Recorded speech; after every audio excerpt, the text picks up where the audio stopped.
منزل تک پہنچنے کے لیے سفر شرط ہوا کرتا ہے، اور پھر جب مقاصد بلند اور فکر مضبوط ہو تو ایسے سفر زندگیوں کے رخ بدل دیا کرتے ہیں۔ ایسا ہی ایک سفر الکاف ایجوکیشنل فاؤنڈیشن کے سرپرست حافظ محمد ابراہیم نقشبندی مدہ ذلہ نے اپنی ٹیم کے ہمراہ شمالی علاقہ جات کا کیا۔ 22 ستمبر کو بعد از نماز جمعہ حضرت جی 9 رفقا کے ہمراہ لاہور سے گلگت بلتستان کے لیے روانہ ہوئے اور رات بالاکوٹ میں انتہائی ملنسار و خوش اخلاق علمی و سماجی شخصیت مفتی عثمان یاسر صاحب کی رہائشگاہ پر پہنچے۔ صبح بعد از نماز فجر مدرسہ فاطمۃ الزہرا للبنات میں حضرت حافظ محمد ابراہیم نقشبندی دامت برکاتہم اور ان کی اہلیہ محترمہ کا بیان ہوا۔ تو زبان کے ان الفاظ سے جس کو دیکھنا حرام تھا اس کو دیکھنا عبادت بن گیا۔ بیان کے بعد دوبارہ سفر کا آغاز کیا اور ناران کاغان کے خوبصورت مناظر دیکھتے ہوئے لولو سر جھیل پہنچے، جہاں جھیل کا سکوت اور بلند و بالا پہاڑ اللہ رب العزت کی تسبیح بیان کر رہے تھے۔ انتہائی دشوار اور کٹھن راستوں کو طے کرتے ہوئے الکاف ایجوکیشنل فاؤنڈیشن شمالی علاقہ جات کی مرکزی برانچ شکیوٹ پہنچے۔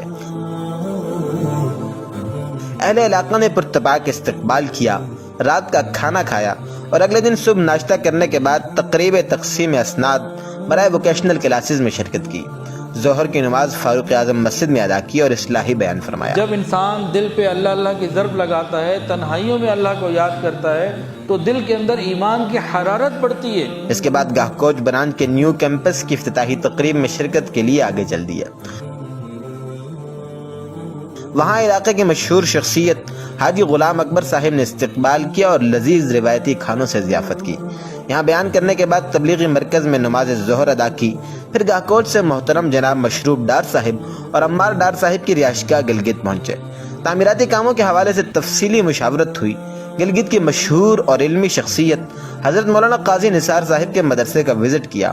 کچھ دیر یہاں ٹھہرنے کے بعد بونجی برانچ کے لیے رخت سفر باندھا، جہاں حضرت جی کا جامع مسجد صدیق اکبر میں بیان ہوا۔ اہلیہ محترمہ کا بیان بونجی برانچ بنات میں ہوا۔ یہاں سے براستہ تتا پانی بالاداس برانچ جانا ہوا۔ تکمیل قرآن کی تقریب میں شرکت کی اور بیان کیا۔ کچھ دیر انتظامی امور سے متعلق گفتگو ہوئی۔ اگلے دن گیس پین برانچ کے لیے چل پڑے۔ برانچ پہنچ کر اہل علاقہ سے تعلیمی و انتظامی امور سے متعلق تفصیلی گفتگو کی اور اماں جان نے تکمیل قرآن کی تقریب سے اصلاحی بیان کیا۔ اگلی منزل دڑن برانچ تھی۔ حضرت جی نے صدیق اکبر مسجد میں بیان کیا، حلال پاکیزہ کمائی ہو، زبان سے نکلنے والا لفظ اللہ کے ہاں ہو۔ دڑن سے بلند و بالا پہاڑی راستے کو طے کرتے ہوئے گوچوٹ برانچ پہنچے۔ وہاں معاذ مسجد میں حضرت جی نے بیان کیا اور اہلیہ محترمہ کا بیان بنات میں ہوا۔ یہاں کے لوگوں کا جذبہ دیدنی تھا۔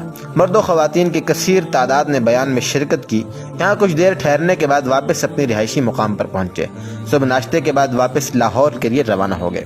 بلا شبہ یہ ایک بہترین تعلیمی و انتظامی سفر تھا جو بفضل اللہ بخیریت اپنے اختتام کو پہنچا۔